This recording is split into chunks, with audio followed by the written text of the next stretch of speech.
Chapter 8. The eider-down hunter off at last. That evening I took a brief walk on the shore near Reykjavik, after which I returned to an early sleep on my bed of coarse planks, where I slept the sleep of the just. When I awoke I heard my uncle speaking loudly in the next room. I rose hastily and joined him. He was talking in Danish with a man of tall stature and of perfectly Herculean build. This man appeared to be possessed of very great strength. His eyes, which started rather prominently from a very large head, the face belonging to which was simple and naive, appeared very quick and intelligent. Very long hair, which even in England would have been accounted exceedingly red, fell over his athletic shoulders. This native of Iceland was active and supple in appearance, though he scarcely moved his arms, being in fact one of those men who despise the habit of gesticulation common to southern people. Everything in this man's manner revealed a calm and phlegmatic temperament. There was nothing indolent about him, but his appearance spoke of tranquility.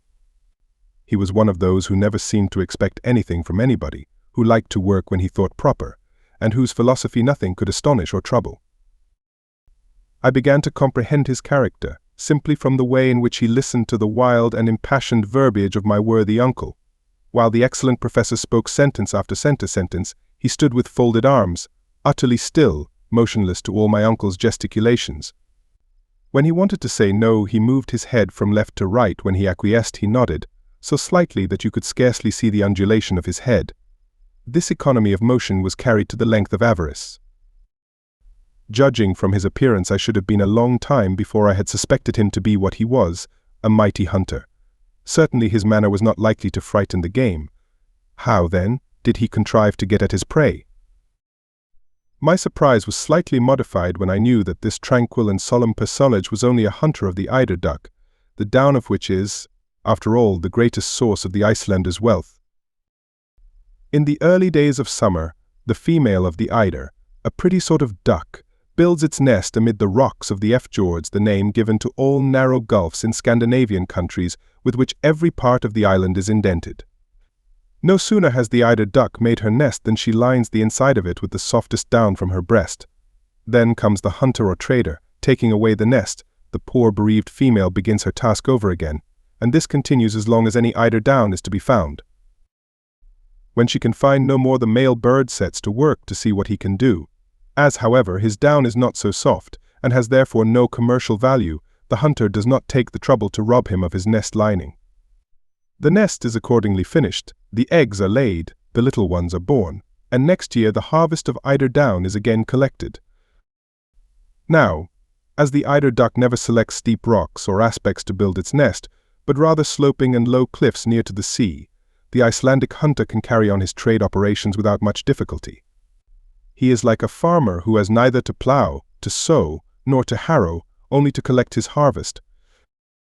This grave, sententious, silent person, as phlegmatic as an Englishman on the French stage, was named Hans Bijelke. He had called upon us in consequence of the recommendation of M. Fridriksson. He was, in fact, our future guide. It struck me that had I sought the world over, I could not have found a greater contradiction to my impulsive uncle. They, however, readily understood one another. Neither of them had any thought about money. One was ready to take all that was offered him, the other ready to offer anything that was asked. It may readily be conceived, then, that an understanding was soon come to between them. Now, the understanding was that he was to take us to the village of Stapi, situated on the southern slope of the peninsula of Sneffels, at the very foot of the volcano. Hans, the guide, told us the distance was about 22 miles, a journey which my uncle supposed would take about 2 days. But when my uncle came to understand that they were Danish miles, of 8,000 yards each, he was obliged to be more moderate in his ideas, and considering the horrible roads we had to follow, to allow 8 or 10 days for the journey. 4 horses were prepared for us, 2 to carry the baggage, and 2 to bear the important weight of myself and uncle. Hans declared that nothing ever would make him climb on the back of any animal. He knew every inch of that part of the coast, and promised to take us the very shortest way. His engagement with my uncle was by no means to cease with our arrival at Stapi. He was further to remain in his service during the whole time required for the completion of his scientific investigations, at the fixed salary of 3 riksdaler a week, being exactly 14 shillings and twopence, minus 1 farthing English currency.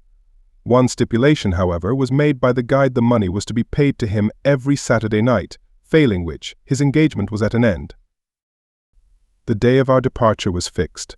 My uncle wished to hand the eider-down hunter in advance, but he refused in one emphatic word: "Efter," which, being translated from Icelandic into plain English, means after. The treaty concluded, our worthy guide retired without another word. "A splendid fellow," said my uncle, "only he little suspects the marvelous part he is about to play in the history of the world." "You mean," then I cried in amazement, "that he should accompany us?" "To the interior of the earth, yes," replied my uncle. "Why not?" There were yet 48 hours to elapse before we made our final start. To my great regret, our whole time was taken up in making preparations for our journey. All our industry and ability were devoted to packing every object in the most advantageous manner: the instruments on one side, the arms on the other, the tools here and the provisions there. There were, in fact, 4 distinct groups. The instruments were, of course, of the best manufacture. 1. A centigrade thermometer of Eigel, counting up to 150 degrees, which to me did not appear half enough or too much. Too hot by half, if the degree of heat was to ascend so high, in which case we should certainly be cooked; not enough, if we wanted to ascertain the exact temperature of springs or metal in a state of fusion. 2. A manometer worked by compressed air, an instrument used to ascertain the upper atmospheric pressure on the level of the ocean. Perhaps a common barometer would not have done as well, the atmospheric pressure being likely to increase in proportion as we descended below the surface of the earth. 3. A first-class chronometer made by Boissonnas of Geneva, set at the meridian of Hamburg, from which Germans calculate, as the English do from Greenwich, and the French from Paris. 4. 2 compasses, one for horizontal guidance, the other to ascertain the dip. 5. A night glass. 6. 2 Ruhmkorff coils, which, by means of a current of electricity, would ensure us a very excellent, easily carried, and certain means of obtaining light. 7. A voltaic battery on the newest principle. Our arms consisted of 2 rifles, with 2 revolving 6-shooters. Why these arms were provided it was impossible for me to say. I had every reason to believe that we had neither wild beasts nor savage natives to fear. My uncle, on the other hand, was quite as devoted to his arsenal as to his collection of instruments, and above all was very careful with his provision of fulminating or gun cotton, warranted to keep in any climate, and of which the expansive force was known to be greater than that of ordinary gunpowder. Our tools consisted of 2 pickaxes, 2 crowbars, a silken ladder, 3 iron-shod alpine poles, a hatchet, a hammer, a dozen wedges, some pointed pieces of iron, and a quantity of strong rope. You may conceive that the whole made a tolerable parcel, especially when I mentioned that the ladder itself was 300 feet long. Then there came the important question of provisions. The hamper was not very large, but tolerably satisfactory, for I knew that in concentrated essence of meat and biscuit there was enough to last 6 months. The only liquid provided by my uncle was schiedam. Of water, not a drop.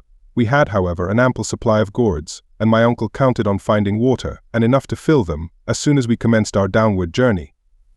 My remarks as to the temperature, the quality, and even as to the possibility of none being found, remained wholly without effect.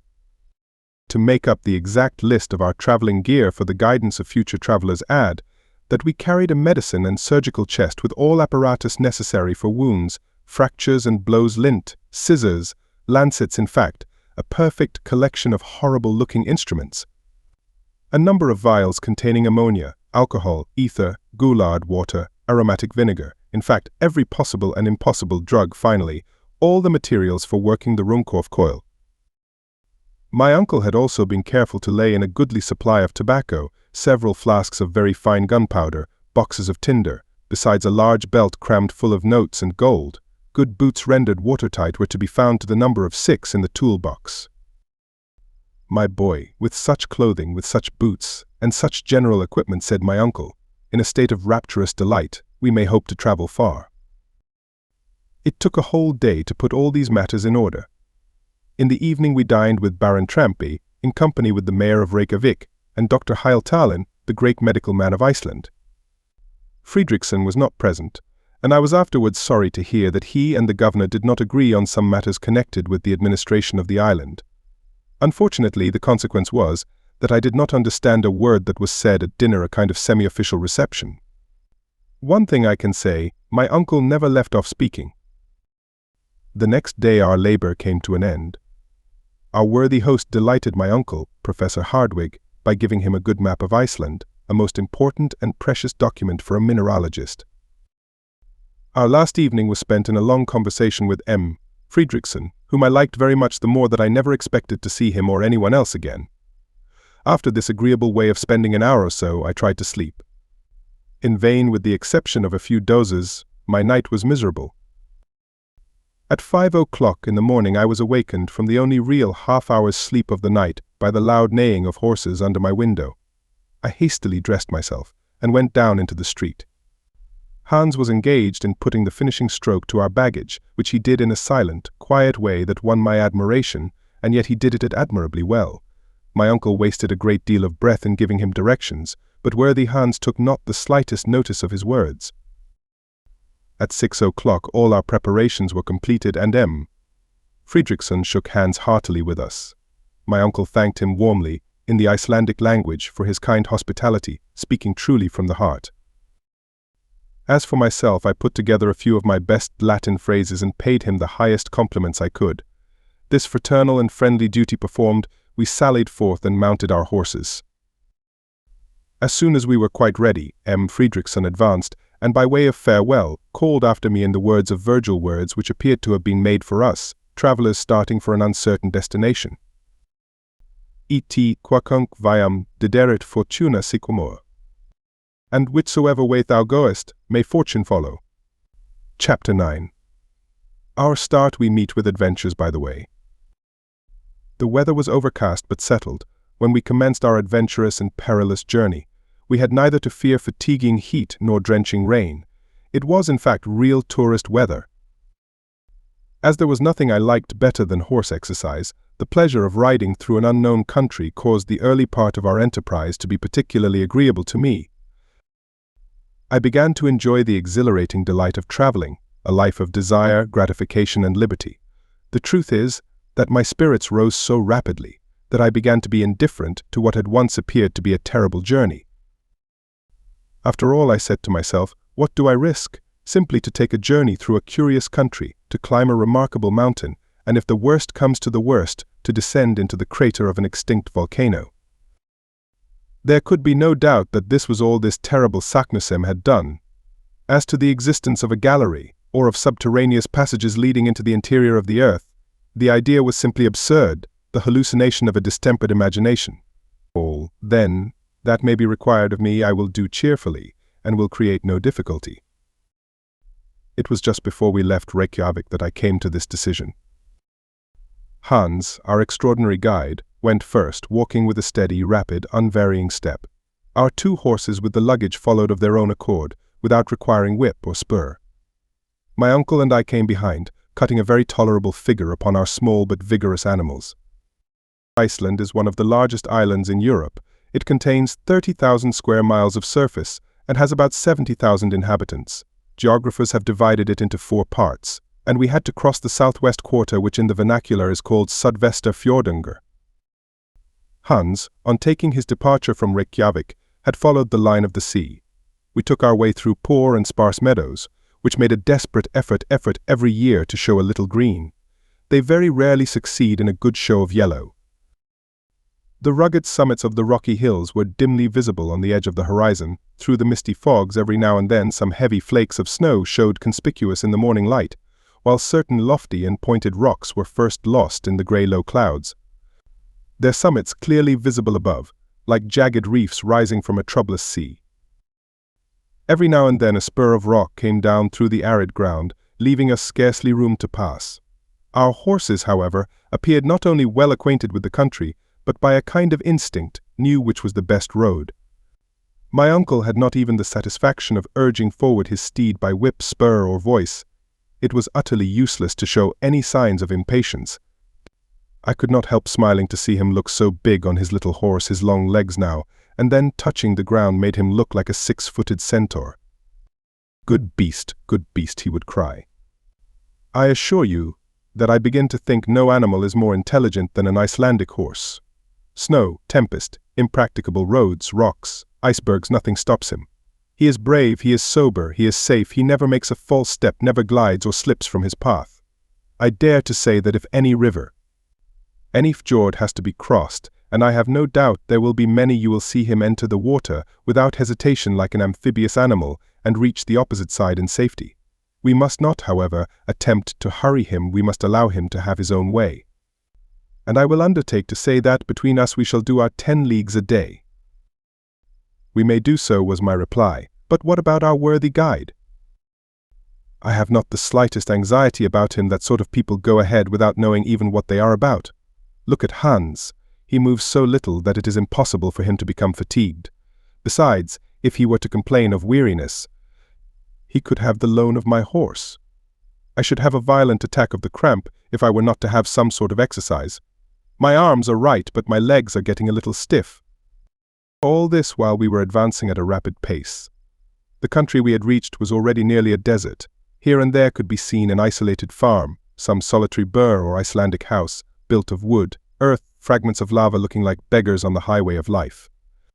These wretched and miserable huts excited in us such pity that we felt half disposed to leave alms at every door. In this country there are no roads, paths are nearly unknown, and vegetation, poor as it was, slowly as it reached perfection, soon obliterated all traces of the few travelers who passed from place to place.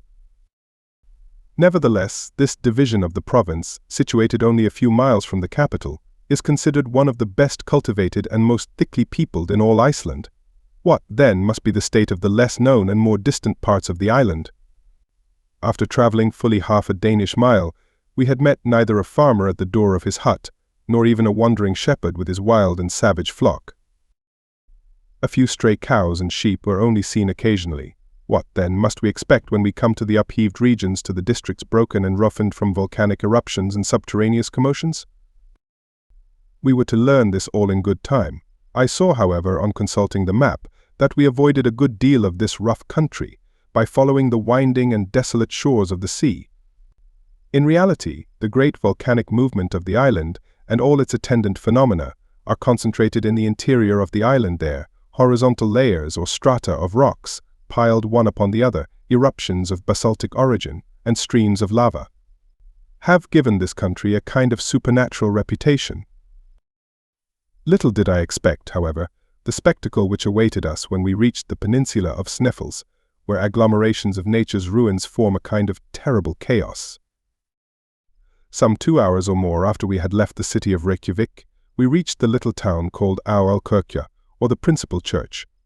It consists simply of a few houses, not what in England or Germany we should call a hamlet. Hans stopped here 1/2 hour. He shared our frugal breakfast, answered yes and no to my uncle's questions as to the nature of the road, and at last, when asked where we were to pass the night, was as laconic as usual.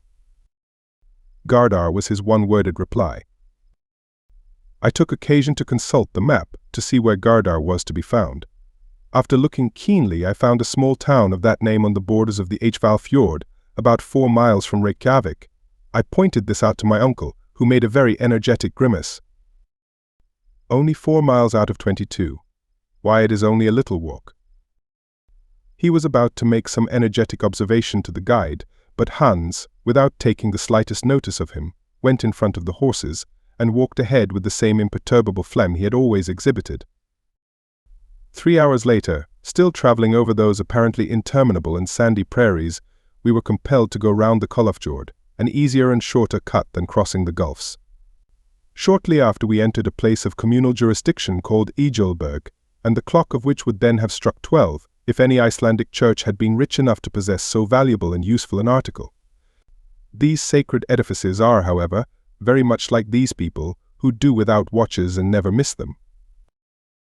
Here the horses were allowed to take some rest and refreshment, then following a narrow strip of shore between high rocks and the sea, they took us without further halt to the Aðalkirkja of Brantar, and after another mile to Sobor Annexia, a chapel of ease, situated on the southern bank of the Hvalfjord.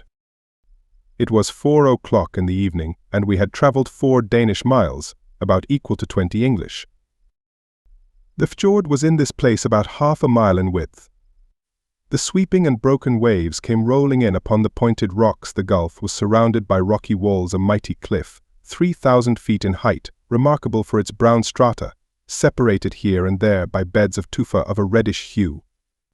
Now, whatever may have been the intelligence of our horses, I had not the slightest reliance upon them as a means of crossing a stormy arm of the sea. To ride over salt water upon the back of a little horse seemed to me absurd. If they are really intelligent, I said to myself, they will certainly not make the attempt. In any case, I shall trust rather to my own intelligence than theirs. But my uncle was in no humor to wait. He dug his heels into the sides of his steed and made for the shore. His horse went to the very edge of the water, sniffed at the approaching wave and retreated. My uncle, who was, sooth to say, quite as obstinate as the beast he bestrode, insisted on his making the desired advance. This attempt was followed by a new refusal on the part of the horse, which quietly shook his head. This demonstration of rebellion was followed by a volley of words and a stout application of whipcord, also followed by kicks on the part of the horse, which threw its head and heels upwards and tried to throw his rider. At length the sturdy little pony, spreading out his legs in a stiff and ludicrous attitude, got from under the professor's legs and left him standing, with both feet on a separate stone, like the Colossus of Rhodes.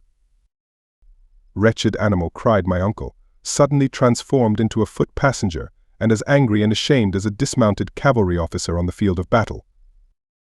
"Farja," said the guide, tapping him familiarly on the shoulder. "What? A ferry boat?" "Der," answered Hans, pointing to where lay the boat in question there. "Well," I cried, quite delighted with the information, "so it is." "Why did you not say so before?" cried my uncle. "Why not start at once?" "Tidvatten," said the guide. "What does he say?" I asked, considerably puzzled by the delay and the dialogue. "He says tide," replied my uncle, translating the Danish word for my information. "Of course I understand we must wait till the tide serves." "For Bida?" asked my uncle. "Ja," replied Hans. My uncle frowned, stamped his feet, and then followed the horses to where the boat lay. I thoroughly understood and appreciated the necessity for waiting before crossing the fjord, for that moment when the sea at its highest point is in a state of slack water. As neither the ebb nor flow can then be felt, the ferry boat was in no danger of being carried out to sea or dashed upon the rocky coast. The favorable moment did not come until 6 o'clock in the evening. Then my uncle, myself, and guide, 2 boatmen, and the 4 horses got into a very awkward flat-bottom boat. Accustomed as I had been to the steam ferry boats of the Elbe, I found the long oars of the boatmen but sorry means of locomotion. We were more than an hour in crossing the fjord, but at length the passage was concluded without accident. Half an hour later we reached Garda. Chapter 10. Traveling in Iceland. D. It ought, one would have thought, to have been night, even in the 65th parallel of latitude, but still the nocturnal illumination did not surprise me. For in Iceland, during the months of June and July, the sun never sets. The temperature, however, was very much lower than I expected. I was cold, but even that did not affect me so much as ravenous hunger. Welcome indeed, therefore, was the hut which hospitably opened its doors to us. It was merely the house of a peasant, but in the matter of hospitality, it was worthy of being the palace of a king. As we alighted at the door, the master of the house came forward, held out his hand, and without any further ceremony, signaled to us to follow him. We followed him, for to accompany him was impossible. A long, narrow, gloomy passage led into the interior of this habitation, made from beams roughly squared by the axe. This passage gave ingress to every room. The chambers were 4 in number: the kitchen, the workshop, where the weaving was carried on, the general sleeping chamber of the family, and the best room, to which strangers were especially invited. My uncle, whose lofty stature had not been taken into consideration when the house was built, contrived to knock his head against the beams of the roof. We were introduced into our chamber, a kind of large room with a hard earthen floor, and lighted by a window, the panes of which were made of a sort of parchment from the intestines of sheep, very far from transparent. The bedding was composed of dry hay thrown into 2 long red wooden boxes, ornamented with sentences painted in Icelandic. I really had no idea that we should be made so comfortable. There was one objection to the house, and that was the very powerful odor of dried fish, of macerated meat, and of sour milk, which three fragrances combined did not at all suit my olfactory nerves. As soon as we had freed ourselves from our heavy traveling costume, the voice of our host was heard calling to us to come into the kitchen, the only room in which the Icelanders ever make any fire, no matter how cold it may be.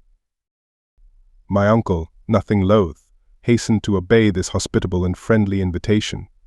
I followed. The kitchen chimney was made on an antique model.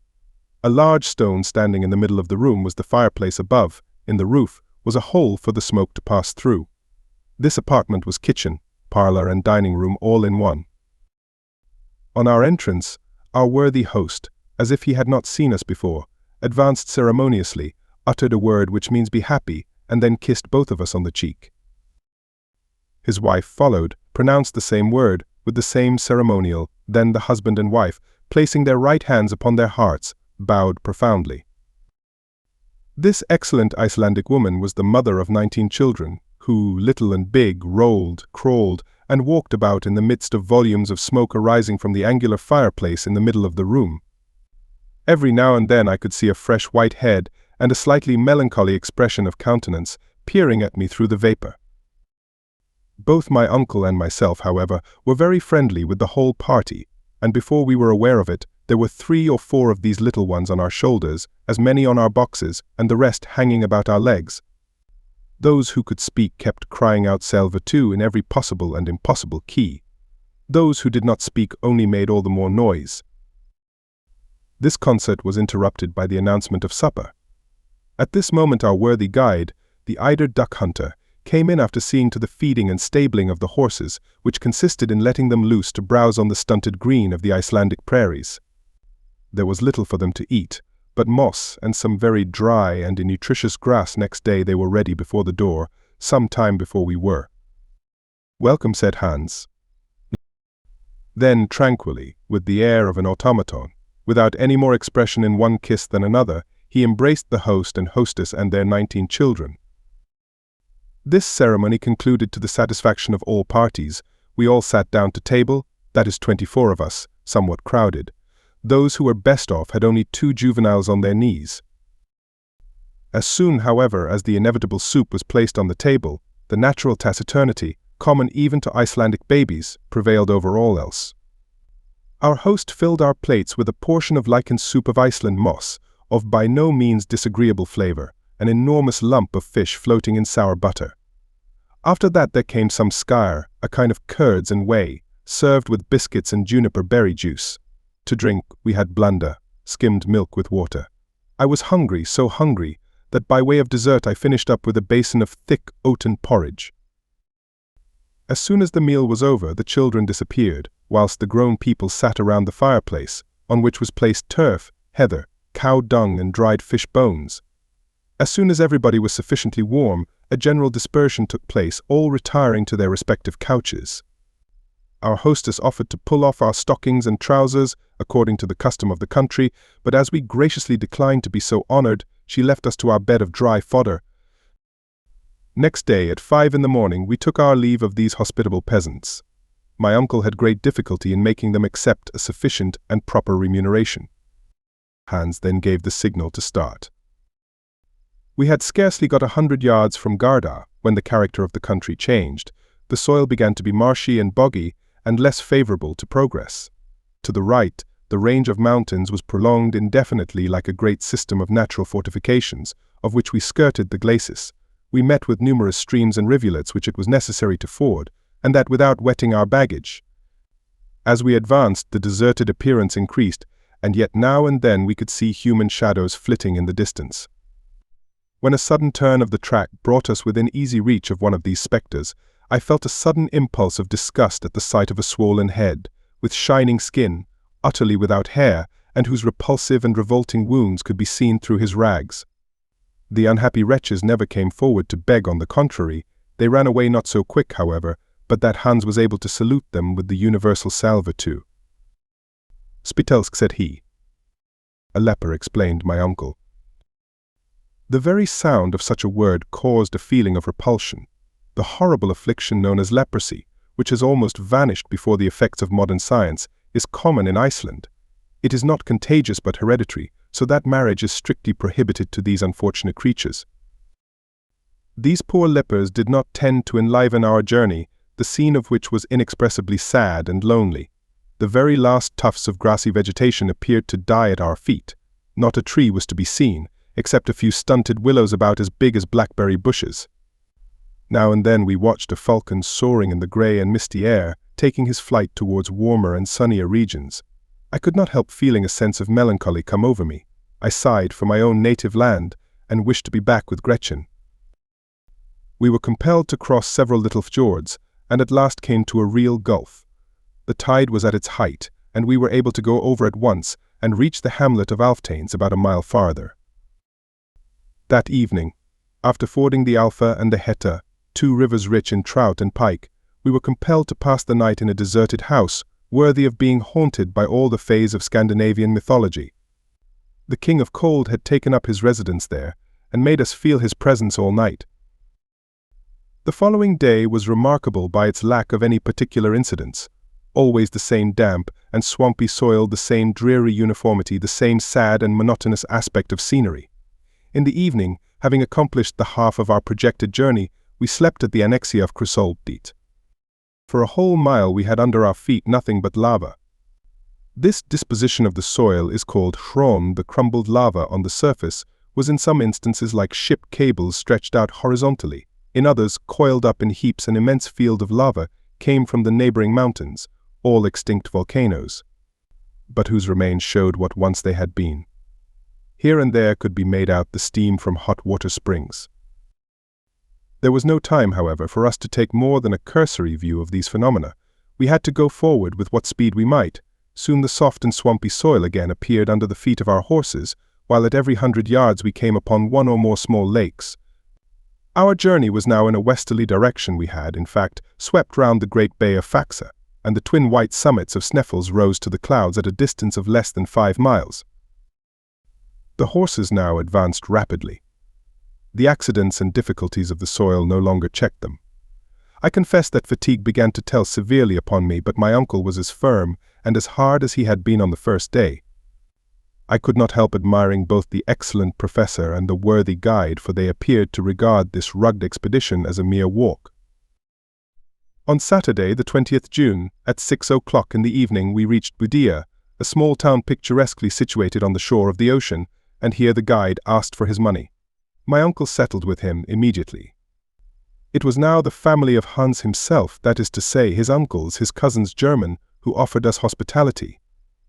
We were exceedingly well received, and without taking too much advantage of the goodness of these worthy people, I should have liked very much to have rested with them after the fatigues of the journey. But my uncle, who did not require rest, had no idea of anything of the kind, and despite the fact that next day was Sunday, I was compelled once more to mount my steed. The soil was again affected by the neighborhood of the mountains, whose granite peered out of the ground like tops of an old oak. We were skirting the enormous base of the mighty volcano. My uncle never took his eyes from off it. He could not keep from gesticulating and looking at it with a kind of sullen defiance, as much as to say, "That is the giant I have made up my mind to conquer."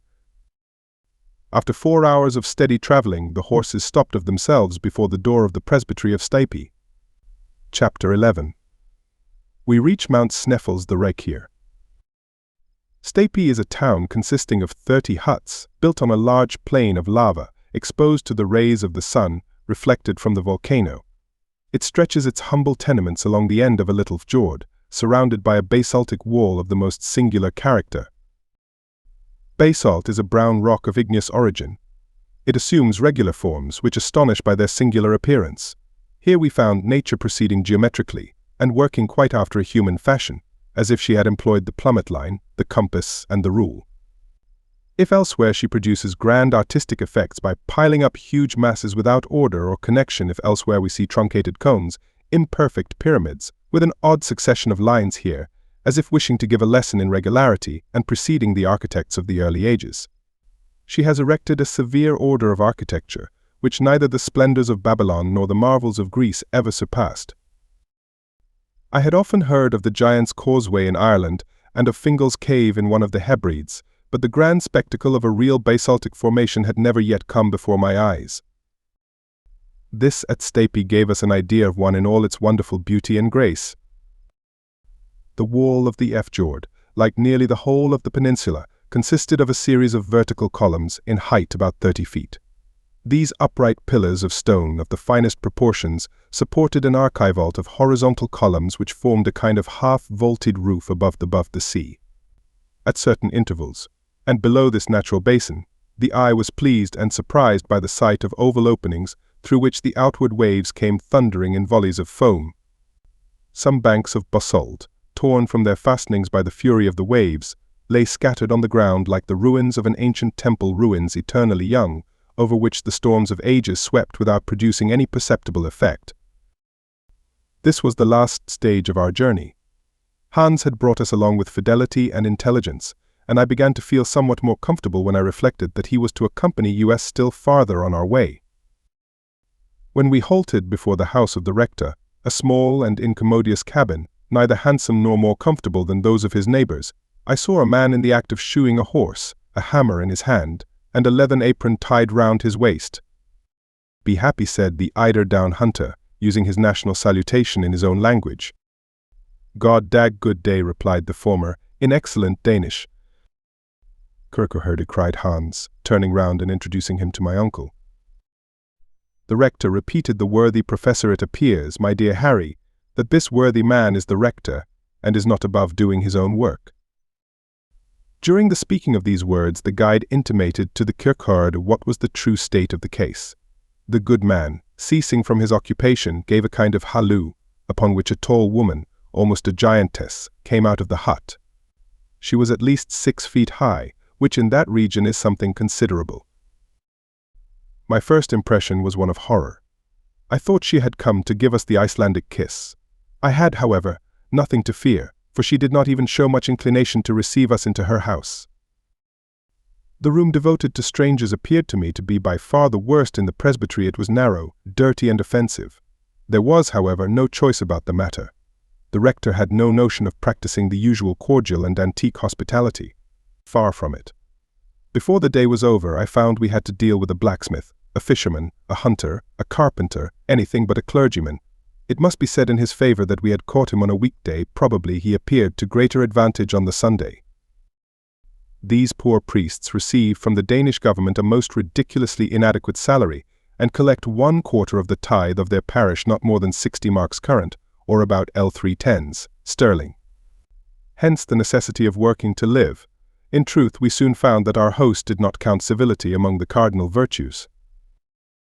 My uncle soon became aware of the kind of man he had to deal with. Instead of a worthy and learned scholar, he found a dull, ill-mannered peasant. He therefore resolved to start on his great expedition as soon as possible. He did not care about fatigue, and resolved to spend a few days in the mountains. The preparations for our departure were made the very next day after our arrival at Stapy. Hans now hired 3 Icelanders to take the place of the horses which could no longer carry our luggage. When, however, these worthy islanders had reached the bottom of the crater, they were to go back and leave us to ourselves. This point was settled before they would agree to start. On this occasion, my uncle partly confided in Hans, the eider-duck hunter, and gave him to understand that it was his intention to continue his exploration of the volcano to the last possible limits. Hans listened calmly, and then nodded his head. To go there or elsewhere, to bury himself in the bowels of the earth, or to travel over its summits, was all the same to him.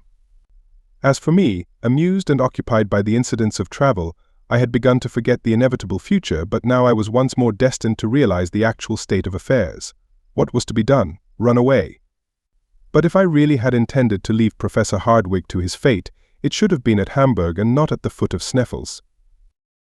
One idea, above all others, began to trouble me, a very terrible idea, and one calculated to shake the nerves of a man even less sensitive than myself. "Let us consider the matter," I said to myself. "We are going to ascend the Sneffels mountain. Well and good. We are about to pay a visit to the very bottom of the crater. Good still. Others have done it and did not perish from that course.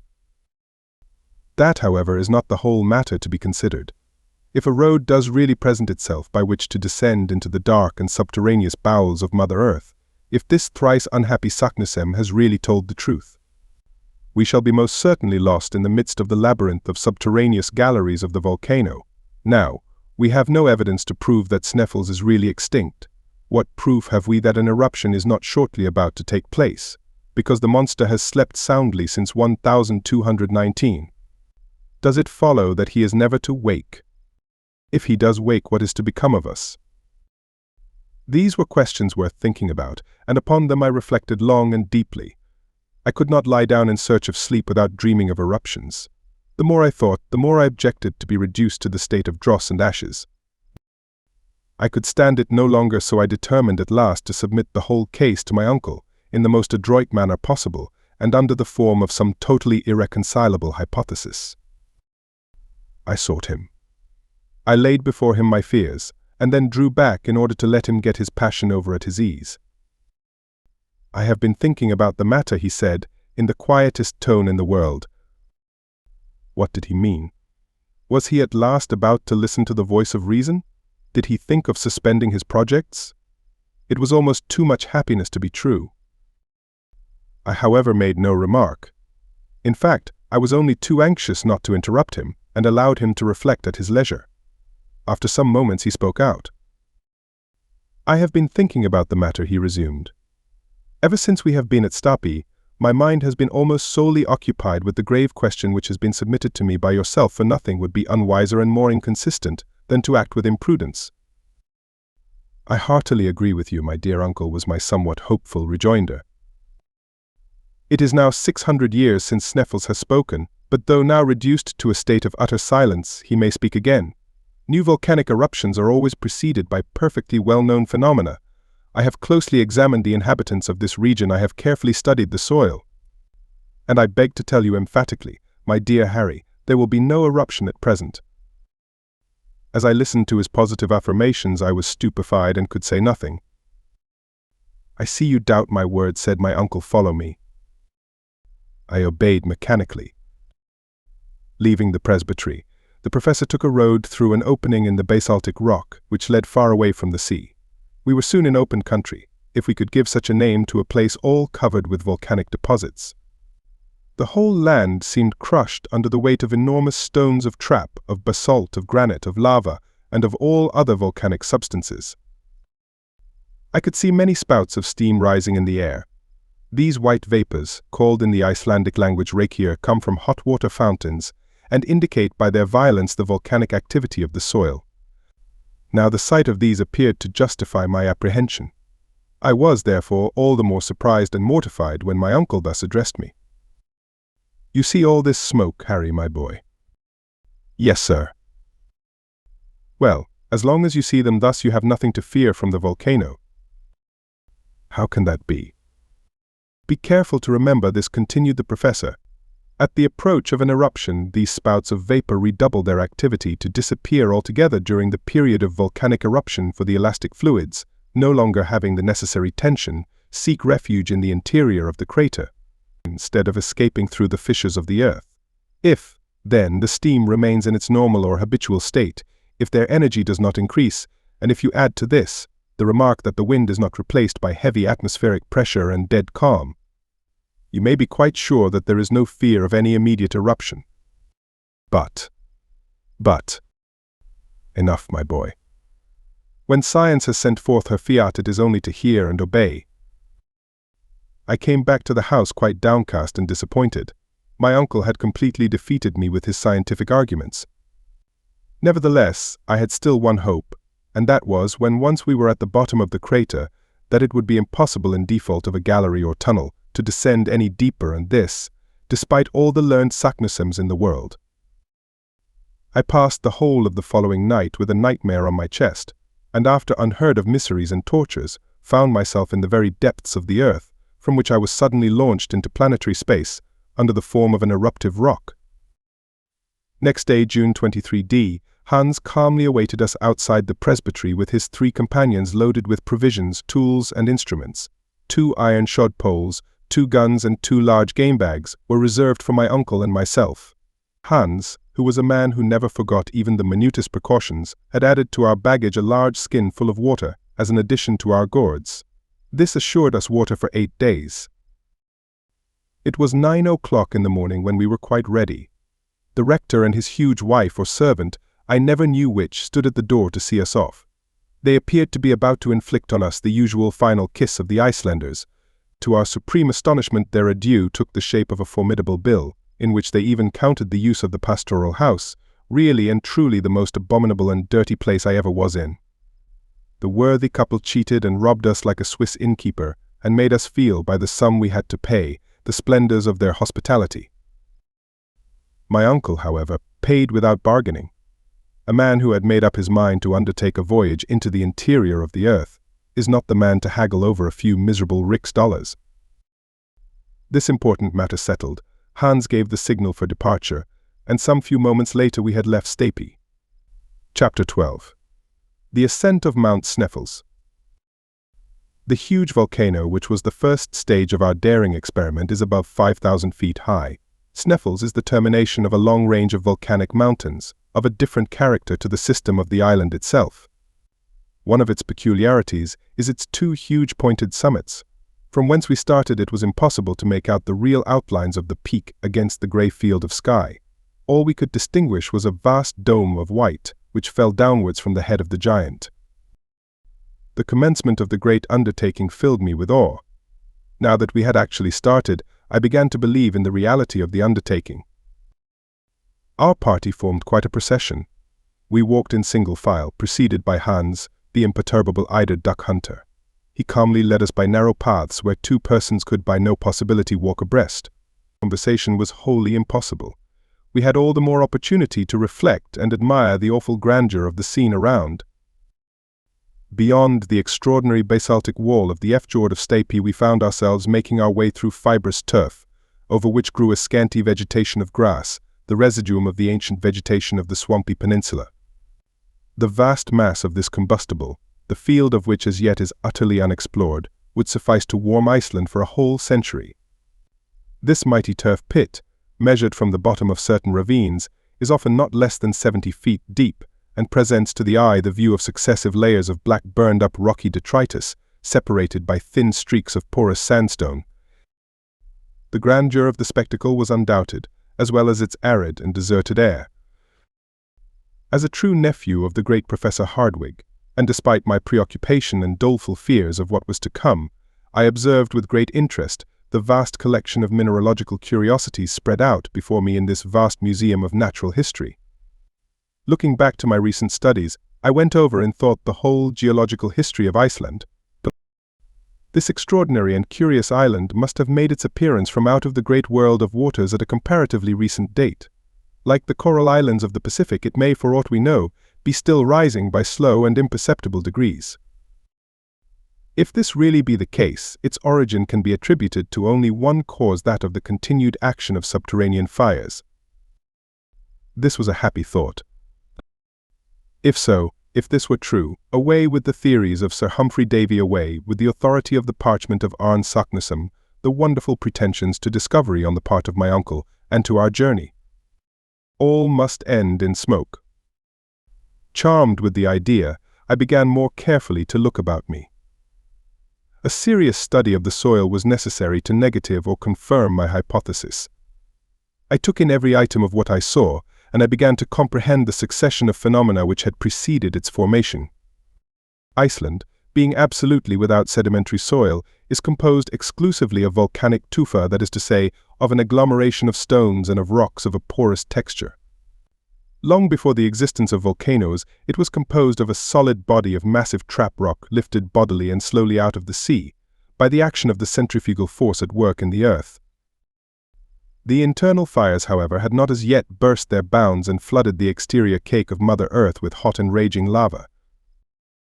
My readers must excuse this brief and somewhat pedantic geological lecture, but it is necessary to the complete understanding of what follows.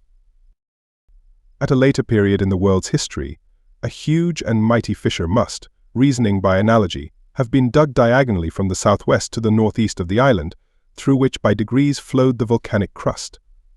The great and wondrous phenomenon then went on without violence. The outpouring was enormous, and the seething fused matter, ejected from the bowels of the earth, spread slowly and peacefully in the form of vast level plains, or what are called mamlons or mounds. It was at this epoch that the rocks called feldspars, syenites, and porphyries appeared. But as a natural consequence of this overflow, the depth of the island increased. It can readily be believed what an enormous quantity of elastic fluids were piled up within its center, when at last it afforded no other openings, after the process of cooling the crust had taken place. At length a time came when, despite the enormous thickness and weight of the upper crust, the mechanical forces of the combustible gases below became so great that they actually upheaved the weighty back and made for themselves huge and gigantic shafts. Hence the volcanoes which suddenly arose through the upper crust, and next the craters, which burst forth at the summit of these new creations. It will be seen that the first phenomena in connection with the formation of the island were simply eruptive to these, however, shortly succeeded the volcanic phenomena. Through the newly formed openings escaped the marvelous mass of basaltic stones with which the plain we were now crossing was covered. We were trampling our way over heavy rocks of dark grey color, which while cooling had been molded into six-sided prisms. In the back distance we could see a number of flattened cones, which formerly were so many fire-vomiting mouths.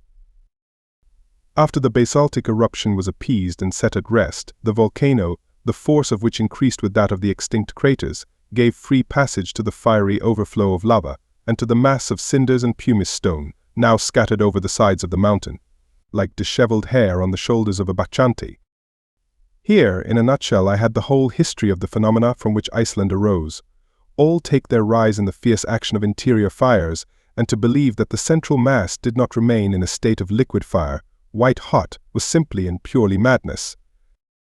This being satisfactorily proved QED, what insensate folly to pretend to penetrate into the interior of the mighty earth. This mental lecture delivered to myself while proceeding on a journey did me good. I was quite reassured as to the fate of our enterprise, and therefore went, like a brave soldier mounting a bristling battery, to the assault of old Sneffels.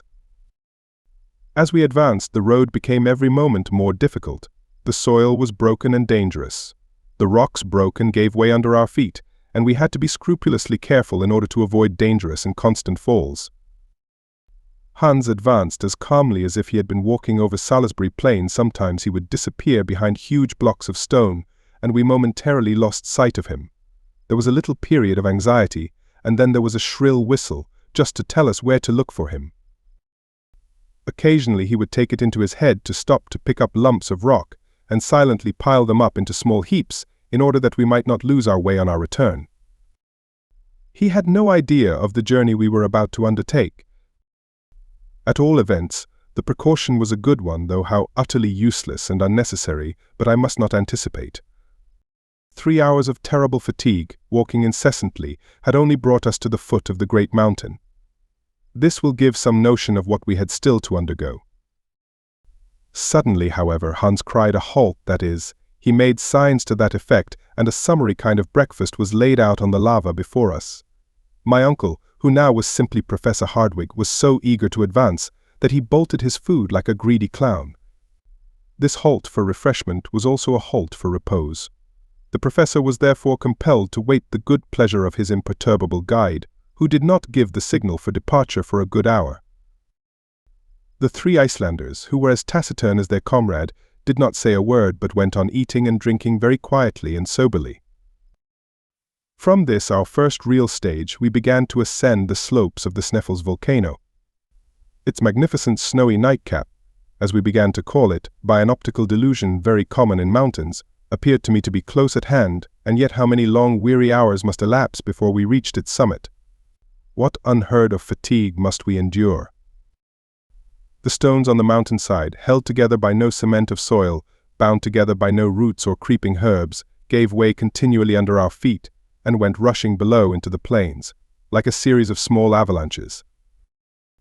In certain places the sides of this stupendous mountain were at an angle so steep that it was impossible to climb upwards, and we were compelled to get round these obstacles as best we might.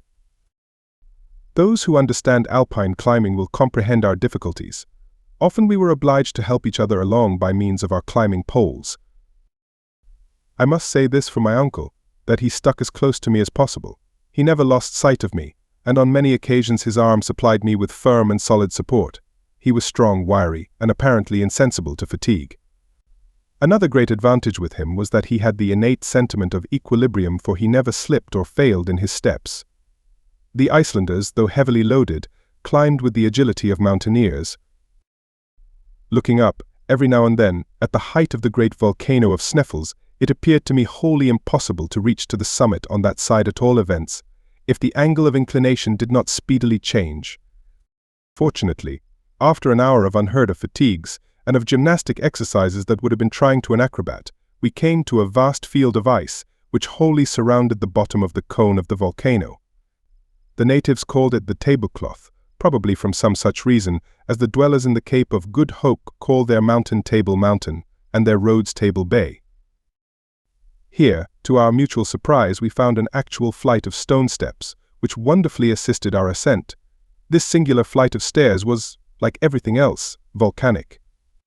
It had been formed by one of those torrents of stones cast up by the eruptions, and of which the Icelandic name is Stina. If this singular torrent had not been checked in its descent by the peculiar shape of the flanks of the mountain, it would have swept into the sea, and would have formed new islands. Such as it was, it served us admirably. The abrupt character of the slopes momentarily increased, but these remarkable stone steps, a little less difficult than those of the Egyptian pyramids, were the one simple natural means by which we were enabled to proceed. About 7 in the evening of that day, after having clambered up 2,000 of these rough steps, we found ourselves overlooking a kind of spur or projection of the mountain, a sort of buttress upon which the cone-like crater, properly so called, leaned for support. The ocean lay beneath us at a depth of more than 3,200 feet, a grand and mighty spectacle. We had reached the region of eternal snows. The cold was keen, searching, and intense. The wind blew with extraordinary violence. I was utterly exhausted. My worthy uncle, the professor, saw clearly that my legs refused further service, and that, in fact, I was utterly exhausted. Despite his hot and feverish impatience, he decided, with a sigh, upon a halt. He called the eider duck hunter to his side. That worthy, however, shook his head. Ofanfor was his sole-spoken reply. It appears, says my uncle with a woebegone look, that we must go higher. He then turned to Hans and asked him to give some reason for this decisive response. Mistor, replied the guide. Ja, Mistor, yes. The Mistor, cried one of the Icelandic guides in a terrified tone. It was the first time he had spoken. What does this mysterious word signify? I anxiously inquired. Look, said my uncle. I looked down upon the plain below, and I saw a prodigious volume of pulverized pumy stone, of sand, of dust, rising to the heavens in the form of a mighty waterspout. It resembled the fearful phenomenon of a similar character known to the travelers in the desert of the Great Sahara. The wind was driving it directly towards that side of Sneffels on which we were perched. This opaque veil standing up between us and the sun projected a deep shadow on the flanks of the mountain. If this sand spout broke over us, we must all be infallibly destroyed, crushed in its fearful embraces. This extraordinary phenomenon, very common when the wind shakes the glaciers and sweeps over the arid plains, is in the Icelandic tongue called mistur. Haste it, cried our guide. Now I certainly knew nothing of Danish, but I thoroughly understood that his gestures were meant to quicken us. The guide turned rapidly in a direction which would take us to the back of the crater, all the while ascending slightly. We followed rapidly, despite our excessive fatigue. A quarter of an hour later Hans paused to enable us to look back. The mighty whirlwind of sand was spreading up the slope of the mountain to the very spot where we had proposed to halt. Huge stones were caught up, cast into the air, and thrown about as during an eruption. We were happily a little out of the direction of the wind, and therefore out of reach of danger, but for the precaution and knowledge of our guide, our dislocated bodies, our crushed and broken limbs, would have been cast to the wind, like dust from some unknown meteor. Hans, however, did not think it prudent to pass the night on the bare side of the cone. We therefore continued our journey in a zigzag direction. The 1,500 feet which remained to be accomplished took us at least 5 hours. The turnings and windings, the no thoroughfares, the marches and marches, turned that insignificant distance into at least 3 leagues. I never felt such misery, fatigue, and exhaustion in my life. I was ready to faint from hunger and cold. The rarefied air at the same time painfully acted upon my lungs. At last, when I thought myself at my last gasp, about 11 at night, it being in that region quite dark, we reached the summit of Mount Sneffels. It was in an awful mood of mind that, despite my fatigue, before I descended into the crater which was to shelter us for the night, I paused to behold the sun rise at midnight on the very day of its lowest declension, and enjoyed the spectacle of its ghastly pale rays cast upon the isle which lay sleeping at our feet. I no longer wondered at people travelling all the way from England to Norway to behold this magical and wondrous spectacle. Chapter 13. The Shadow of Scartaris. Our supper was eaten with ease and rapidity, after which everybody did the best he could for himself within the hollow of the crater. The bed was hard, the shelter unsatisfactory, the situation painful, lying in the open air, 5,000 feet above the level of the sea. Nevertheless, it has seldom happened to me to sleep so well as I did on that particular night. I did not even dream. So much for the effects of what my uncle called wholesome fatigue. Next day, when we awoke under the rays of a bright and glorious sun, we were nearly frozen by the keen air. I left my granite couch and made one of the party to enjoy a view of the magnificent spectacle which developed itself, panorama-like, at our feet. I stood upon the lofty summit of Mount Sneffels' southern peak. Thence I was able to obtain a view of the greater part of the island. The optical delusion, common to all lofty heights, raised the shores of the island, while the central portions appeared depressed. It was by no means too great a flight of fancy to believe that a giant picture was stretched out before me. I could see the deep valleys that crossed each other in every direction. I could see precipices looking like sides of wells, lakes that seemed to be changed into ponds, ponds that looked like puddles, and rivers that were transformed into petty brooks. To my right were glaciers upon glaciers, and multiplied peaks, topped with light clouds of smoke. The undulation of these infinite numbers of mountains, whose snowy summits make them look as if covered by foam, recalled to my remembrance the surface of a storm-beaten ocean. If I looked towards the west, the ocean lay before me in all its majestic grandeur, a continuation, as it were, of these fleecy hilltops.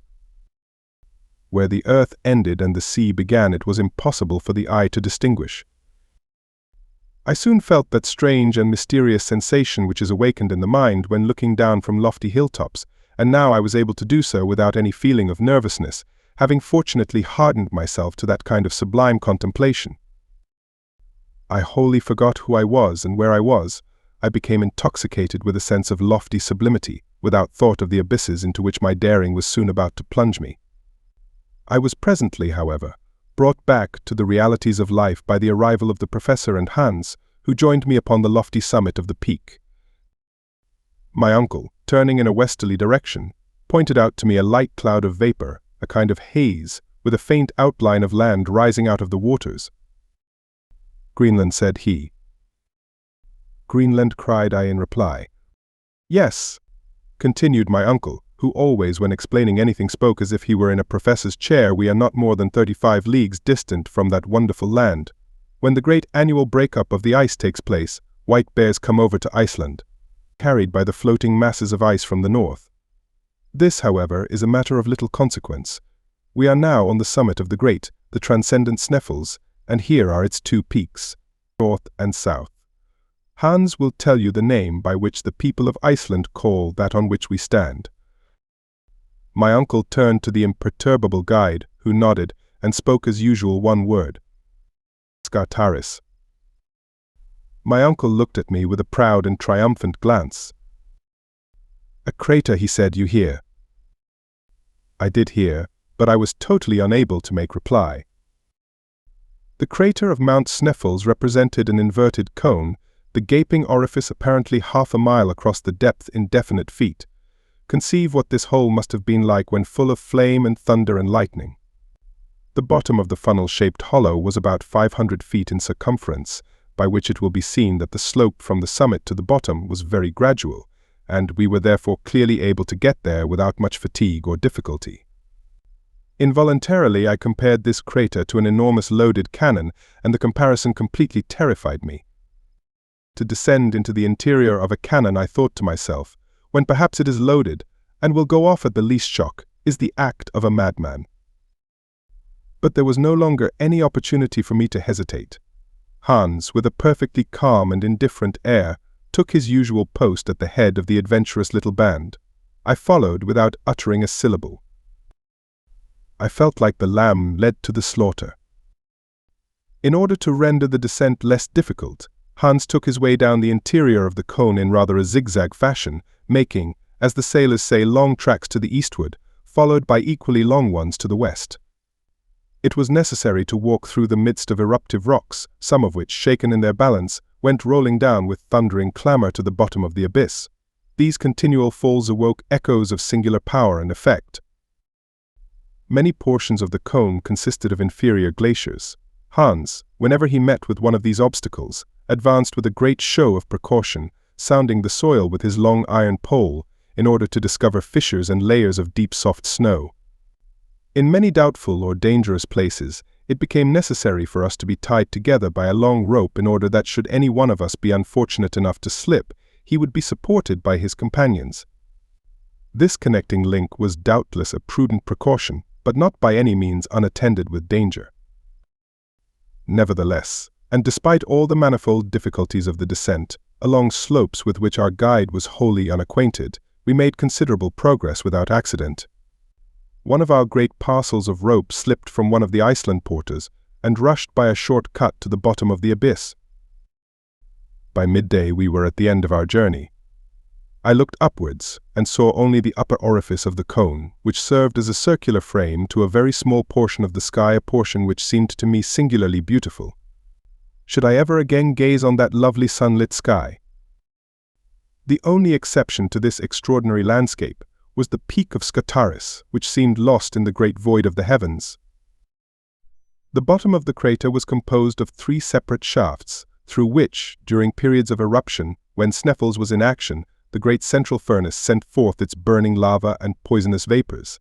Each of these chimneys or shafts gaped open-mouthed in our path. I kept as far away from them as possible, not even venturing to take the faintest peep downwards. As for the professor, after a rapid examination of their disposition and characteristics, he became breathless and panting. He ran from one to the other like a delighted schoolboy, gesticulating wildly, and uttering incomprehensible and disjointed phrases in all sorts of languages. But Hans, the guide, and his humbler companions seated themselves on some piles of lava and looked silently on. They clearly took my uncle for a lunatic and waited the result. Suddenly the professor uttered a wild, unearthly cry.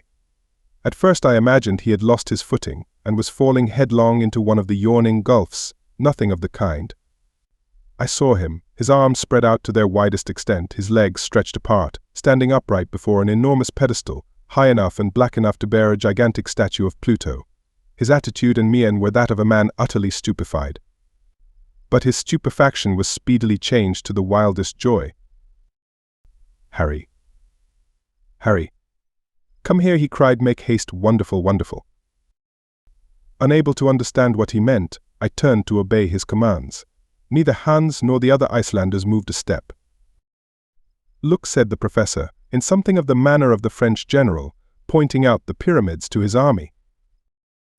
And fully partaking his stupefaction, if not his joy, I read on the eastern side of the huge block of stone the same characters, half eaten away by the corrosive action of time, the name, to me 1,000 times accursed. "Arne Saknussemm," cried my uncle. "Now, unbeliever, do you begin to have faith?" It was totally impossible for me to answer a single word. I went back to my pile of lava in a state of silent awe. The evidence was unanswerable, overwhelming. In a few moments, however, my thoughts were far away, back in my German home, with Gretchen and the old cook. What would I have given for one of my cousin's smiles, for one of the ancient domestic's omelettes, and for my own feather bed? How long I remained in this state I know not. All I can say is, that when at last I raised my head from between my hands, there remained at the bottom of the crater only myself, my uncle and Hans.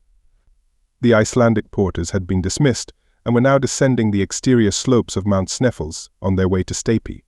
How heartily did I wish myself with them. Hans slept tranquilly at the foot of a rock in a kind of rill of lava, where he had made himself a rough and ready bed. My uncle was walking about the bottom of the crater like a wild beast in a cage. I had no desire, neither had I the strength, to move from my recumbent position. Taking example by the guide, I gave way to a kind of painful somnolency, during which I seemed both to hear and feel continued heavings and shudderings in the mountain.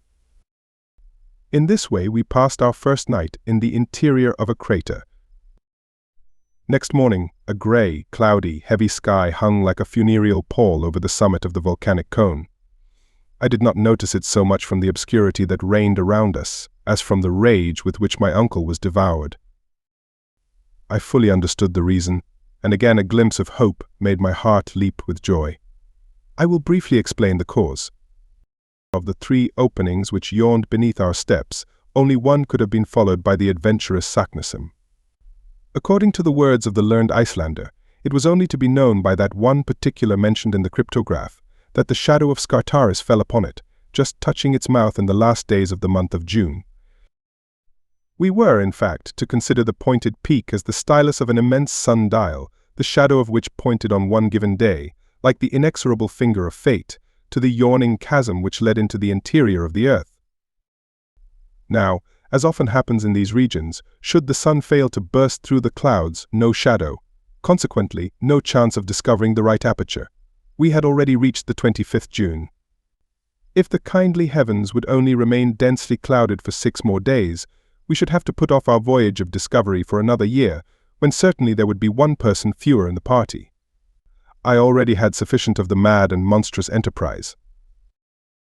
It would be utterly impossible to depict the impotent rage of Professor Hardwigg. The day passed away, and not the faintest outline of a shadow could be seen at the bottom of the crater. Hans the guide never moved from his place.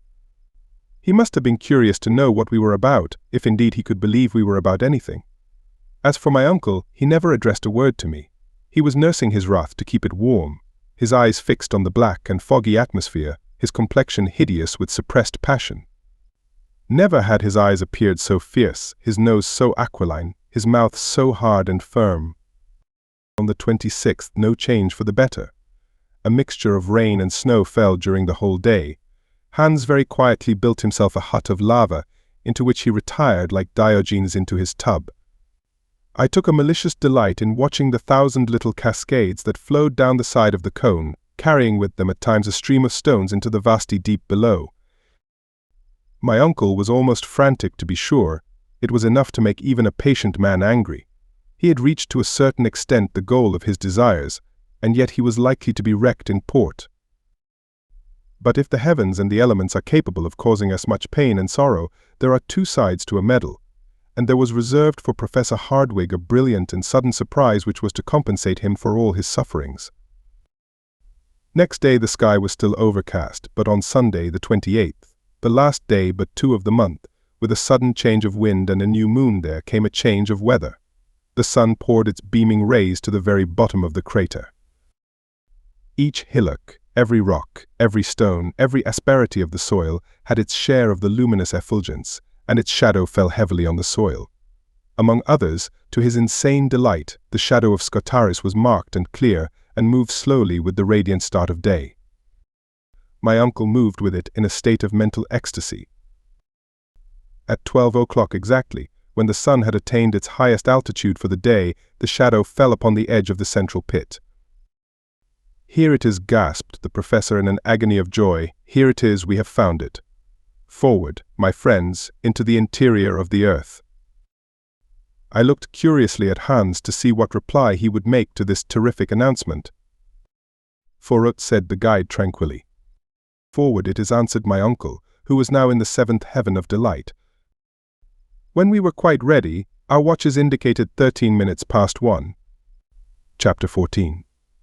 The real journey commences. Our real journey had now commenced. Hitherto our courage and determination had overcome all difficulties. We were fatigued at times, and that was all. Now we were about to encounter unknown and fearful dangers.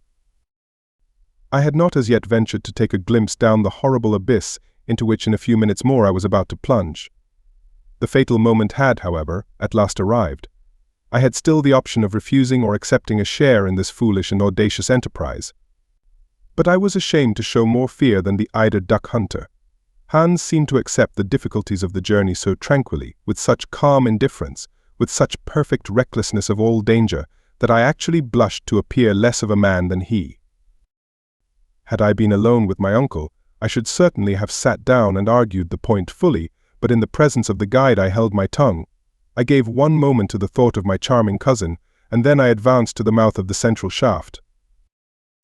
It measured about 100 feet in diameter, which made about 300 in circumference. I leaned over a rock which stood on its edge, and looked down. My hair stood on end, my teeth chattered, my limbs trembled. I seemed utterly to lose my center of gravity, while my head was in a sort of whirl, like that of a drunken man. There is nothing more powerful than this attraction towards an abyss.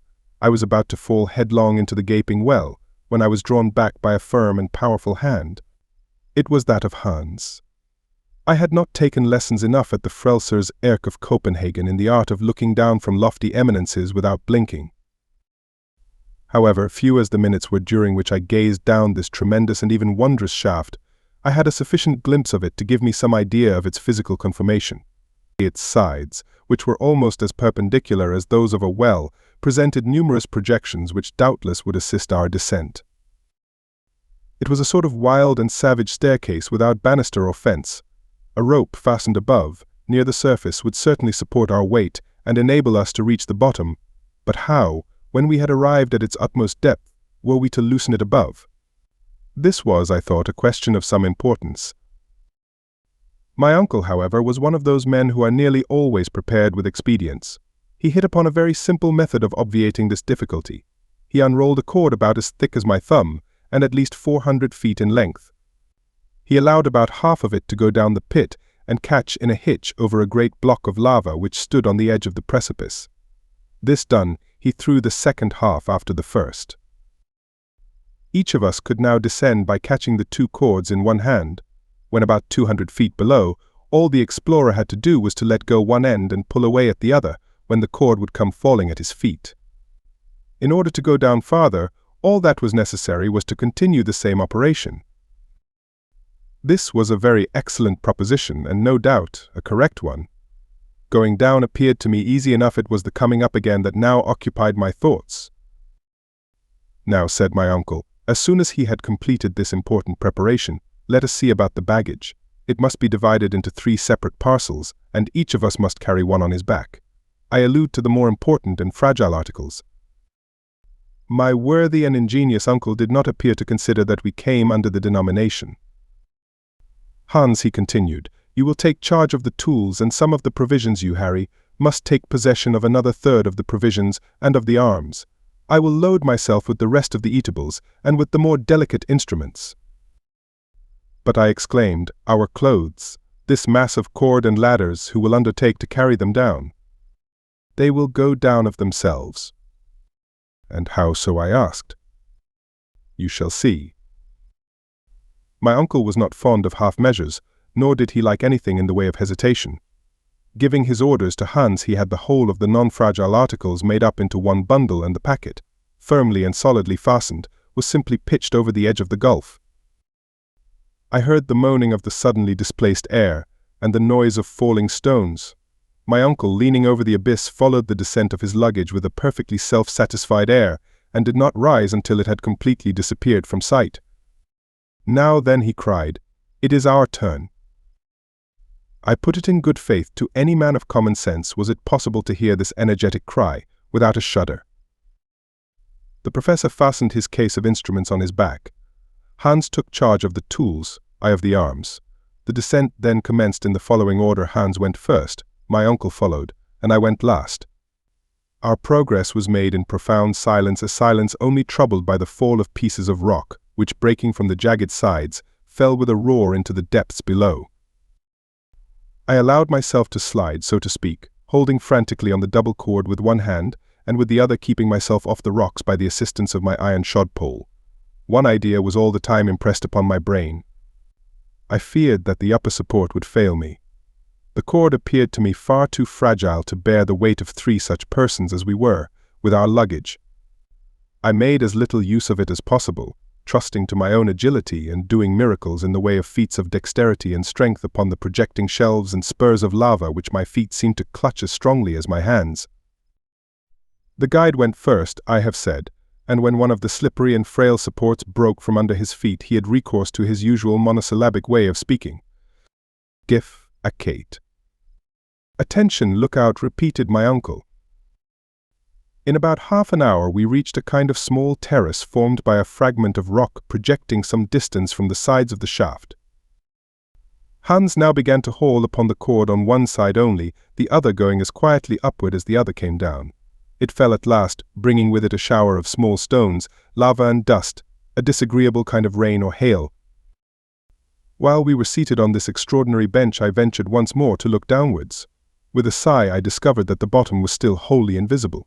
Were we, then, going direct to the interior of the earth?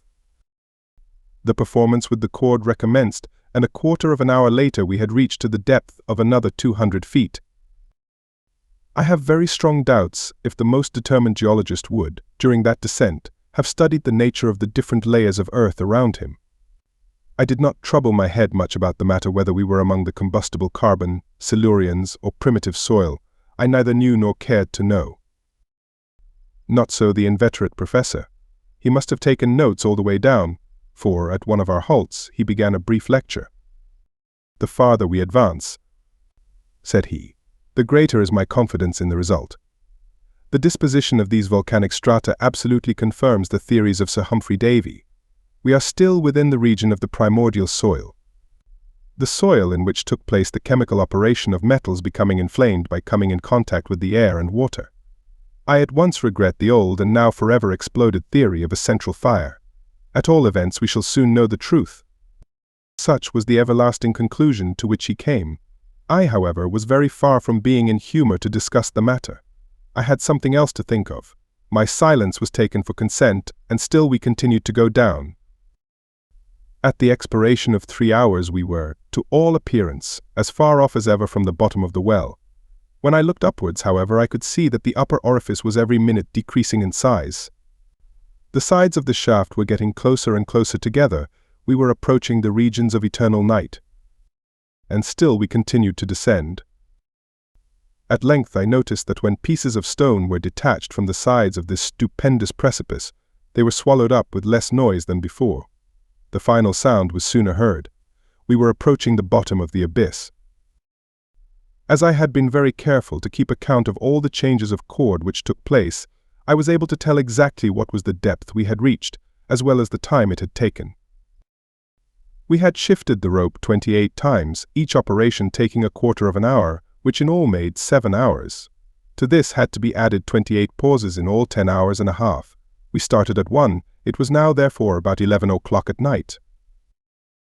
It does not require great knowledge of arithmetic to know that 28 times 200 feet makes 5,600 feet, in all more than an English mile.